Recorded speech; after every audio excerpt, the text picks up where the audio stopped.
Hey everyone, Georgie here with Ukraine Matters. Today we're going to be covering the situation on the front lines to get you up to speed. We're going to be talking about what Russian offensive was supposed to be doing and it didn't. And we're going to talk about what Russian defense is going to look like when Ukrainian counteroffensive comes just a little bit later this year. Starting with the situation update, if you haven't been following, then roughly the situation is breakdown like this. On the north part, there's mostly tactical battles that are happening for some small parts of land. Then on the south side, there are also sometimes tactical battles for certain villages, but mostly it's artillery shelling on both sides. And then around the Kherson area here, we see some action that is happening across the river where special forces are attacking across the rivers on boats and so on. Most of the activity is actually concentrated in this area right here. It is where the infamous city of Bakhmut is and the other cities. And this is what we're going to be concentrating on for now. So the situation on Bakhmut, and I'm not going to go in details, you should watch my previous video where I explain it that much. But the situation around Bakhmut has been that it's a concentration point of the Russian efforts. During the Russian offensive that was happening for a while now, since the January, basically since the end of January, we've seen that Bakhmut became the only area of effort where Russian had some kind of success. Slowly but surely, their offensive potential was dying down, and they were burning through their reserves. At the latest reports at the start of basically at the end of March, at the start of April, we're talking that Russia has barely like 30,000 troops in reserves, which is allowing to execute some kind of a small tactical maneuver or push in Bakhmut. And as we've heard, these forces have been engaged in two directions. In one direction, they were engaged in Bakhmut, and then in the second direction, they were engaged around Avdiivka. Now, we also know that while Avdiivka, the action there is still happening and it's kind of tough, the lack of progress is really frustrating. However, the situation in Bakhmut is having a little bit more progress for the Russians. And as per Russian doctrine, we now know that forces from other directions, as mostly support forces and reserve forces, have been additionally now allocated to Bakhmut. So because of this created that the offensive that was already dying down on Bakhmut is now, I wouldn't say really picking up, but they've chosen the dumbest, the most costliest way of taking the city.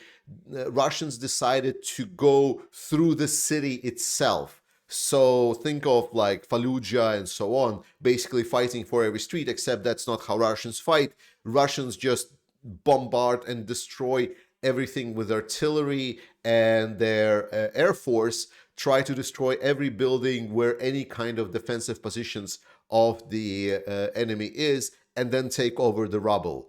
That's pretty much what is happening. So Bakhmut city is being turned into rubble by Russian artillery and overwhelming forces that they're sending in the area. In the area on Ukrainian side, inside of city, what is operating mostly is the special forces units. Right now, they are fighting by falling back from defensive position to defensive position to defensive position. And it's not only special force units, there's also a couple of highly skilled brigades. But overall, getting the equipment and supplies to Bakhmut is quite hard. It requires to either go through Ivanovsky highway or by Kromova road. And those two roads are very close to the enemy line, so any kinds of vehicles they're being shot at, so it needs to go really fast. That means no kind of like steady supplies where you can just slowly bring a lot of artillery. So Ukrainian forces have been falling back slowly but surely to get on the outskirts of Bakhmut. Now, I made a bet and I said that Russians will not have the time to take Bakhmut completely before Ukraine counterattacks. The counterattack is expected to be around May, June-ish.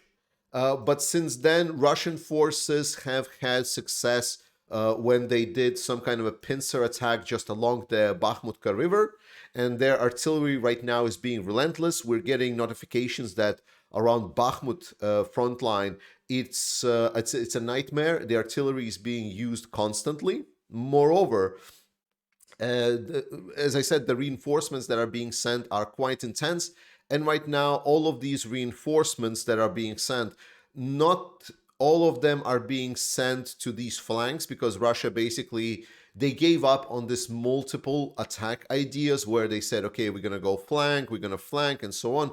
It didn't work. Right now, all the efforts, all the resources, all the reinforcements, all the support is concentrated basically on these two pincer points and so on. So the good news is that we need to understand that any point of defense, what's the goal of Ukrainians? The goal of Ukrainians, obviously, if they can, to hold Bakhmut.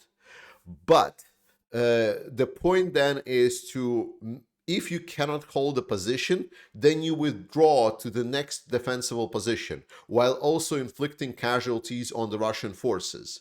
And we've seen Ukrainians doing it, for example, by mining the positions that they are abandoning. For example, there was a building or couple of buildings that they have been using, and then they had to fall back because the position was not obtainable anymore. And then as Russians were coming into the building and trying to establish their own positions, they would discover that actually the building was mined, because it's special forces. They know how to handle explosives.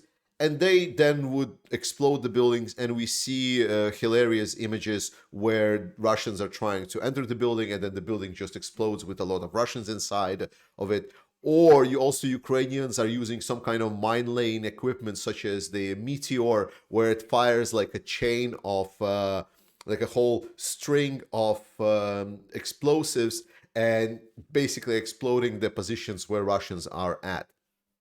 The point is that what the attacker wants to do is, it wants to obviously squeeze the defender out, and best part is to escape, or like and squeeze the defender out by also trying to inflict casualties on defender.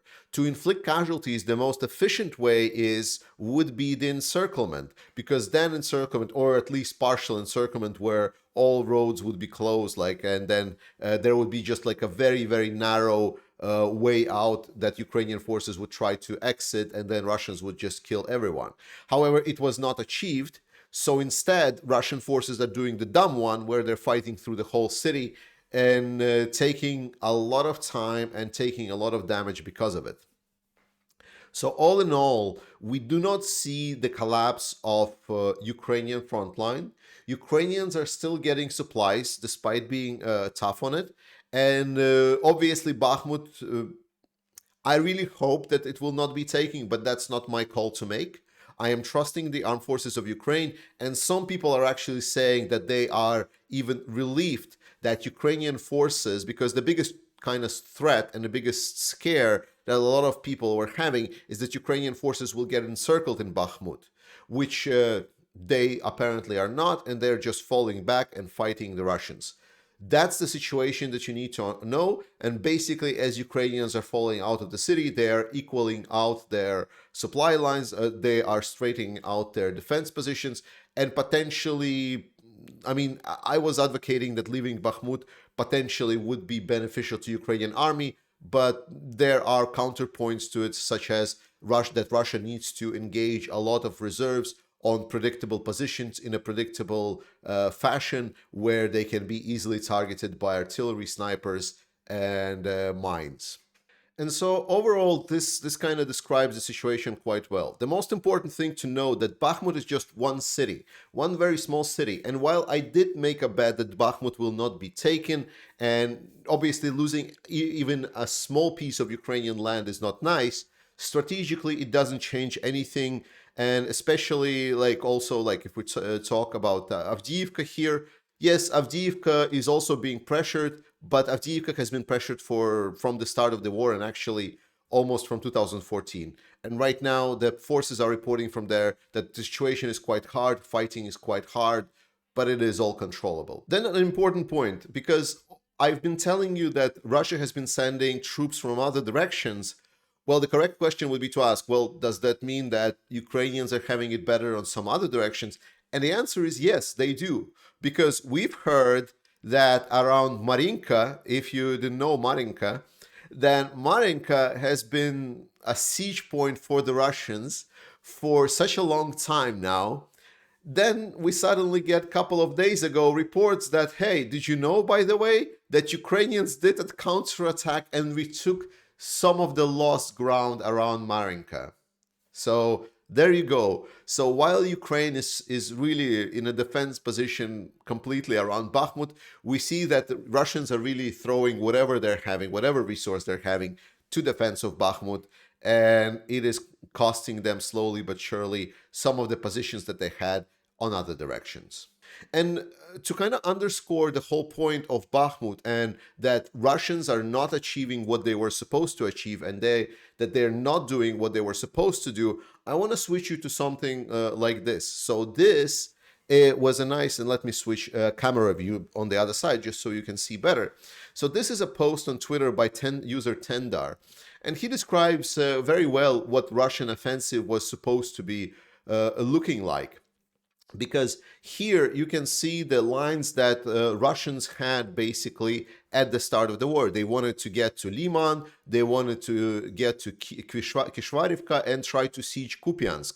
They needed to basically encircle Bakhmut, if you see this part here, and by encircling Bakhmut, then they would just take it in a pocket and they would happily destroy it. And the same kind of here, the direction of Avdiivka, they also needed the encirclement, and finally they needed a breakthrough on Vuhledar, where they would go through Vuhledar from one area and from Marinka from the other side of the area.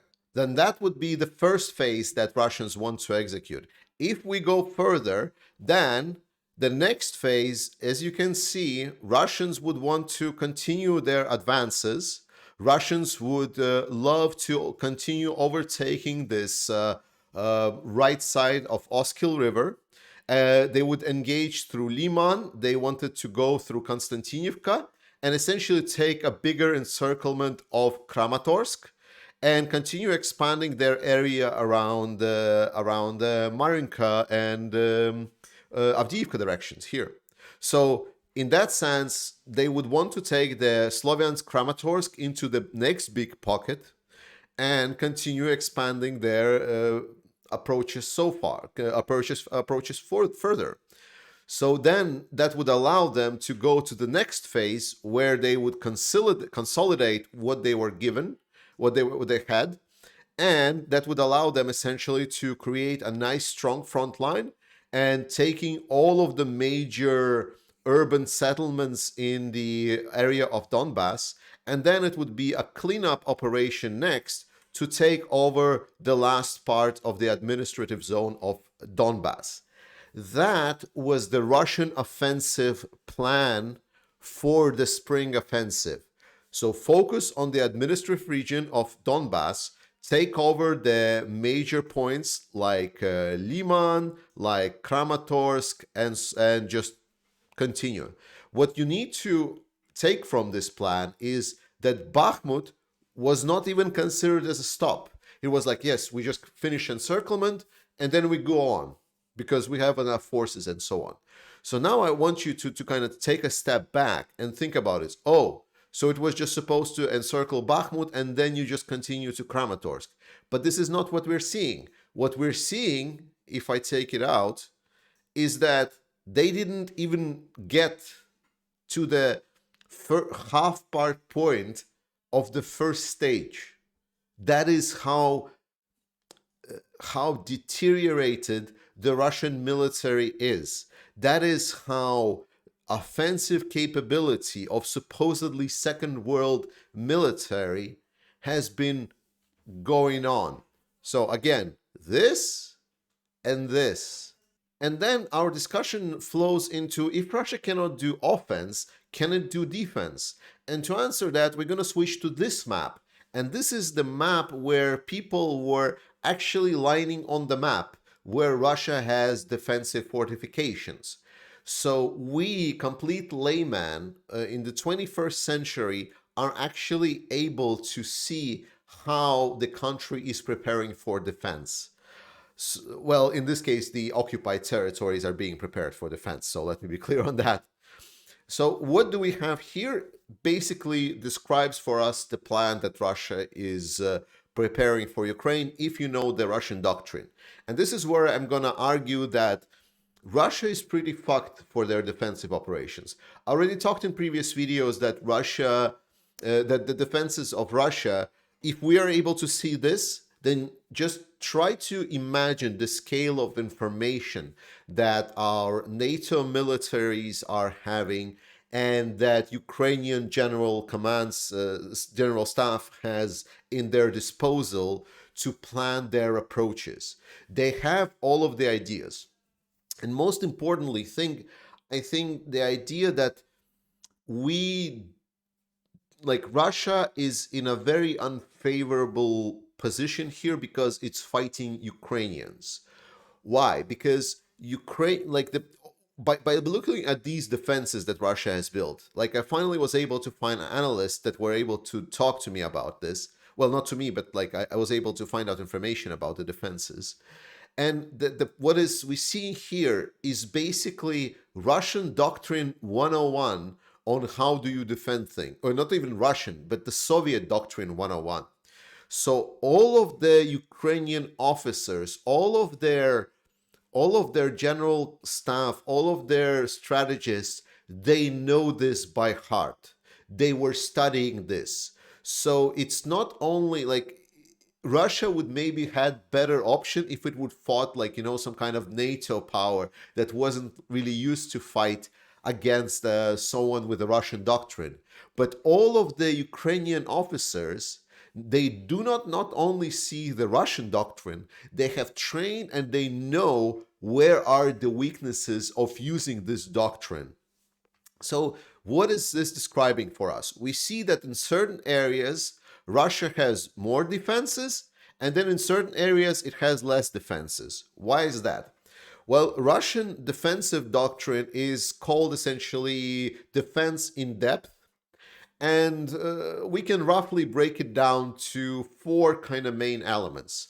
The first one is the front line. That's where the poorest equipped troops are. That's where all of the mobics that really want to go home, that really don't want to be there, the poorest motivation and so on. So their purpose is basically to get destroyed. That's the only thing. Their early reconnaissance system. They are not being considered as a fighting unit, they're being considered as a reconnaissance unit. So basically they're using to analyze how fast mobics run to see where the main attack of Russians is. Then we go into the second line of defenses. And then the second line of defenses, it is where the actual fighting starts. It's where they're not poorly trained, but this is where there is mechanized units, where there is already infantry fighting vehicles, where there is already some positions with zeroed in artillery strikes. This is where the major trench line starts. This is where all of these defensive parts are actually beginning. Then in a third line, for example, you notice that, well, but defenses are only, you know, at the front. But then if we look kind of in depth, there is almost nothing there. Why is that? Like, why wouldn't you just, you know, make layers upon layers upon layers? Because that's not what the point is. The point is, like, we're going to start fighting here. And then Russia says, we're going to have a mobile force somewhere around this area, which is so-called, like, it's not really called, but think about like as a fighting fist. Like, it's a mobile fighting units, really heavy armored, like tanks, like a lot of support for these tanks and so on. And basically their role is to find out where the main punch of the enemy is coming from, and then figure out where is it coming from, and then counter punch it. Basically punch it in the face and engage a heavy fighting with all of their heavy and elite equipment that they're having, or heavy equipment that they're having. So essentially stop the main line of advances. And Then we have the fourth line, which is like a reserves plus this is where the most elite units are. So these most elite units are there to plug holes. They are there to increase successes, because Russian doctrine is always do not support what doesn't work. Like if, for example, a part of the front line is failing, never support that. Support where, for example, a counter punch is successfully punching through the enemy positions, because Russian and Soviet doctrine is always aggressive, aggressive, aggressive, right? Basically, if enemy tries to break through our front line and get into our backline defenses, it is our job to counter punch it and get into their backline defenses. So essentially counter attack. So from this understanding, we can already see what the plan Russia is having. And this is like the simplest thing that even I can understand. So they're saying, okay, just we have weaker defenses here. So let us funnel the Ukrainian main attack force into this, because this is where defenses are weakest. And this means that probably their armored fist, their counterpunch group is already waiting them somewhere in Berdyansk and Mariupol. And this is very well in line with what we have seen from the videos, that both in Berdyansk and Mariupol, there is a lot of equipment being moved around, and there is a lot of troops concentration in around these cities. However, if Ukrainians, for example, okay, but if we want to try to take Melitopol right away, Ukrainians, well, you'll need to get through all of these major defensive positions, and it will buy enough time for Russian forces to figure out where you're fighting at, and then essentially strike you where it where it needs to be. That is the Russian defensive line. And again, this is all known. This is all known by the Ukrainian general staff, and this is all known by NATO staff. So they know what the Russian plan is, they understand it, and they have played this to the full.